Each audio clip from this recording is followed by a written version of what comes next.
When all these pieces come together, the truth reveals itself. Many years ago, a man drew a painting. Not an ordinary one, but a painting filled with mysteries. Back then, it was just a painting. But today, it's much more than that. The Mona Lisa. Who is this Mona Lisa? In which era did she live? What was hidden behind that enigmatic smile?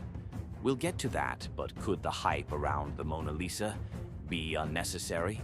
Some look at the painting and say, it's just a woman. Others believe it's not just a woman's portrait, but art.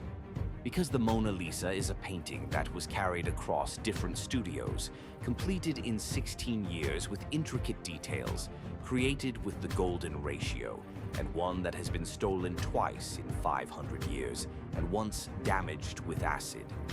These are what make it unique. But that's not the only reason. The model of the painting, Mona Lisa herself, and Leonardo's skills as a painter all come together in this work.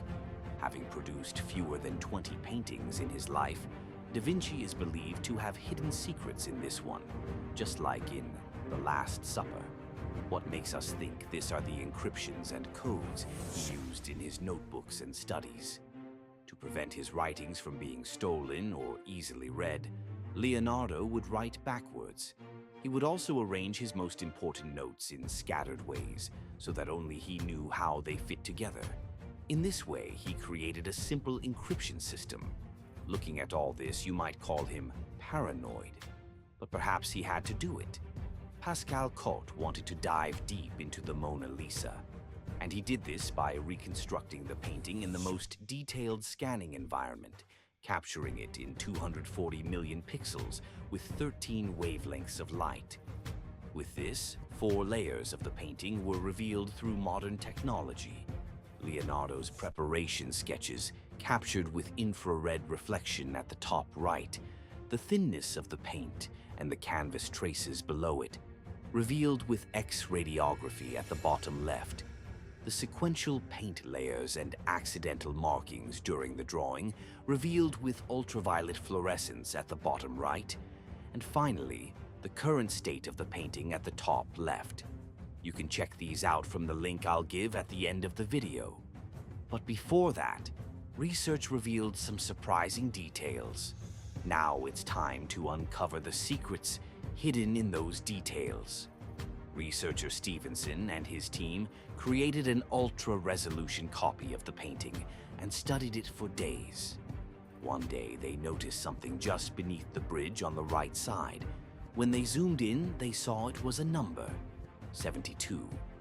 As they continued studying the painting, they moved closer to Mona Lisa's eyes and discovered faint lines. Looking more carefully, they detected the letter L in her right eye and the letter S in her left eye. L, S, and the number 72 to find their meaning.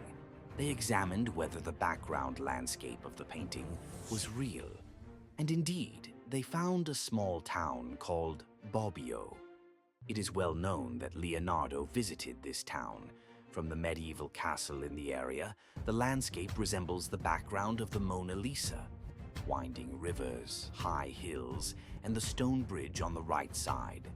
The resemblance of the bridge is not surprising because Leonardo drew it horizontally so it would appear clearer, even though in reality it looked more vertical. At least, that's the conclusion when we try to see it from Leonardo's perspective. Things became more intriguing when researchers discovered that the bridge had been heavily damaged in a flood in 1472, leading to its reconstruction. This gives meaning to the number 72. This was exactly during Leonardo's era. Did he intentionally place this number there, or was it a coincidence? Nobody knows why he added it, but we do know that everything Leonardo painted or included had a meaning. But what about the letters L and S inside the eyes? L could stand for Leonardo, but S, to understand that, we need to look into Leonardo's life. When Leonardo was around 10 years old, he took in a poor boy named Gian Giacomo Oreno. Because of his mischief and bad behavior later on, Leonardo nicknamed him Salai, meaning little devil. According to many, Salai was Leonardo's inspiration for his drawings, his apprentice, his lover, or maybe all three. Leonardo portrayed Salai in several works. Could he have had a relationship with him? For example, this portrait in which they appear together. The purpose of this drawing is unknown, but when compared with the Mona Lisa, Salai's nose, chin, facial features, and smile show an astonishing similarity. Could this be a coincidence? Why would Leonardo, who painted so few works and about whom we know little, suddenly decide to paint a mysterious woman called Mona Lisa? The answer seemed closer than expected. The secret was this.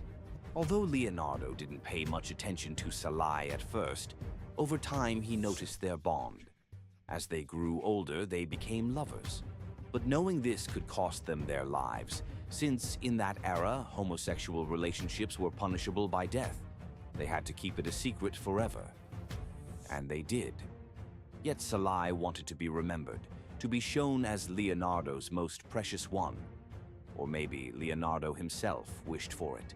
He couldn't openly reveal this, but there was one way. To immortalize Salai under another name and face in the most perfect way. That's why he carried the painting with him and worked on it secretly in many studios for 16 years. It had to be flawless. The nose, the facial features, everything had to resemble Salai, but not so much that people would recognize him. He made some adjustments and finally completed the work.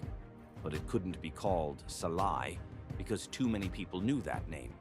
Instead, he encrypted the nickname Mon Salai, my little devil, into Mona Lisa. Mon means my. Thus, Leonardo hid a secret that could have cost him his life inside the Mona Lisa. The S in her eye now made sense. This may sound like a conspiracy theory, but when the pieces come together, the truth seems to point in that direction. And these weren't the only secrets believed to be hidden in the painting. For example, when the loaves of bread and hands in the Last Supper are matched to musical notes, they form a melody that has yet to be deciphered. Another detail was the hand gesture resembling the Illuminati sign. But the Illuminati was founded in the 18th century, long after Da Vinci's time in the 15th century. Yet the single-eye symbol predates that, known since the Torah and later adopted by the Illuminati. It represents the Antichrist. Some claim Da Vinci was godless, and his references to the Antichrist seem plausible. If we flip the Mona Lisa and bring the mirrored halves together, it gains a 3D appearance, and Mona Lisa seems to look directly at us.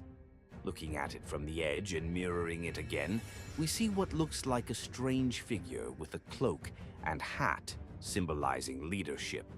As I've said before, we are not the ones creating these ideas. Leonardo is. What we are doing is simply examining and trying to uncover what Leonardo might have hidden from different perspectives.